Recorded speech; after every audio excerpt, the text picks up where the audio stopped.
យុត្តិធម៌គឺជាបាតគ្រឹះនៃសាមគ្គីគឺជាបាតគ្រឹះនៃការអភិវឌ្ឍស្រុកទេអយុត្តិធម៌នាំឲ្យមានការបែកបាក់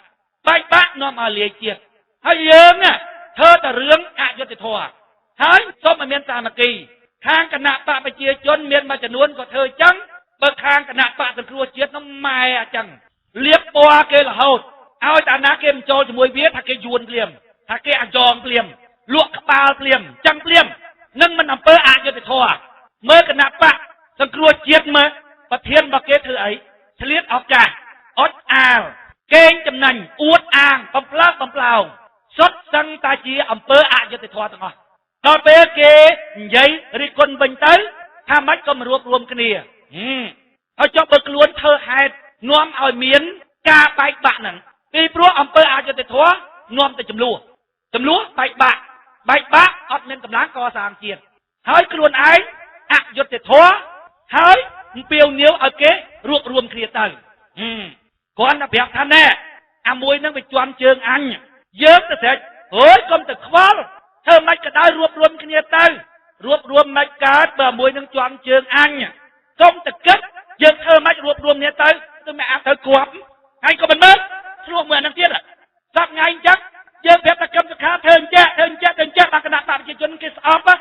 ឲ្យខុសតែគេទៅបើគេកាប់ព្រៃយើងគេឲ្យយួនហ្នឹងធ្វើតែគេទៅបើគេកាត់រូបសំរងស៊ីនឹងតធ្វើអញ្ចឹងឲ្យគេកាត់តែគេទៅតែគណៈបកសង្គ្រោះជាតិនឹងវាដែរវានាំហេតុអានឹងហើយដែលវាបែកបាក់ដែលខ្ញុំថាសំរងស៊ីធ្វើនយោបាយបែកខ្មែរជាពីរនាំឲ្យខ្មែរកាប់គ្នាហើយកាប់អត់ចប់ទេហើយខ្មែរគាត់សង្ឃឹមថាតែខាងសំរងស៊ីឈ្នះគាត់ឈ្នះហើយមានតន់ឈ្នះណានាំគ្នាទៅកាប់គ្នានៅមួយក្រុមទៀតនោះមិនតន់ឈ្នះណានៅកាប់គ្នាទៀតសំរងស៊ីតើកាប់ងាប់អស់គណៈបកប្រជាជនមិនឈ្នះបើត្រឹមតែសំរងស៊ីឈ្នះឆ្នោតមិនតន់ឈ្នះទេវានៅកាប់គ្នាទៀតនោះឈ្នះជាផ្លូវការឈ្នះហើយបើកត្រឡឹកឆ្នោតឡើងឈ្នះប៉ុន្តែវានៅកាប់គ្នាទៀតនោះវានៅបែងជើងគ្នាទៀតនោះអញ្ចឹងមកខ្ញុំថាយោបាយសំរងស៊ីមិនត្រូវទេសំរងស៊ីមិនស័ក្តិសមជាអ្នកនយោបាយទេពួកយើងវិញឲ្យគេខុសទៅឲ្យគេខឹងទៅឲ្យគេស្អប់យើងស្អប់ទៅប៉ុន្តែមិនមែនជាចេតនារបស់យើងដែលបកករឿងដើម្បីឲ្យខ្មែរឆ្លោះគ្នាទេយើងនិយាយមកត្រឹមមកត្រូវហើយឯងខឹងអញហើយទៅធ្វើម៉េចអញនិយាយតែឯងខូចមែនឯងខឹងអញឲ្យខឹងរឿងរបស់ឯងតែអញអត់មានបេះដូងទៅចាក់ទៅស្គៀលគេទេនេះអាកន្លែងហ្នឹង